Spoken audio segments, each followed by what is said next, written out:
आउनुहोस् कोरियन भाषा सजिलै सिकौँ। अघिल्लो क्लासमा हामीले क ख ग अक्षरहरू चिन्यौँ। अब हामी बाँकी अक्षरहरू चिन्छौँ। यो सी जस्तो देखिनेलाई त थ द भनिन्छ। शब्दको सुरुमा आउँदा यसलाई ग भनेर उच्चारण गरिन्छ र बिचमा आउँदा चाहिँ यसलाई द भनेर उच्चारण गरिन्छ। अनि यो डबल सीलाई चाहिँ हामी त भन्छौँ।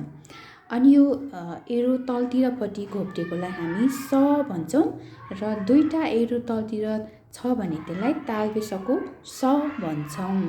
अनि अर्को ज भन्छौँ, त्यस्तै डबल छ भने त्यसलाई हामी च भन्छौँ। शब्दको सुरुमा आउँदा हामी जलाई छ भनेर उच्चारण गर्छौँ र बिचमा आउँदा ज भनेर उच्चारण गर्छौँ र अर्को रहेको छ। यो केही नियमहरू तपाईँहरूले ध्यान दिनुभयो भने शुद्धसँग कोरियन वर्डहरू उच्चारण गर्न सक्नुहुन्छ। कोरियन अक्षरहरू एकदमै सजिलो हुने भएकोले गर्दा तपाईँले छिटो पढ्न बुझ्न सक्नुहुन्छ आफैले पनि घरमा बसी बसी। र मेरो अघिल्लो भिडियोहरू पनि हेर्नुहोला। सजिलोसँग तपाईँहरू कोरियन भाषा सिक्न सक्नुहुन्छ।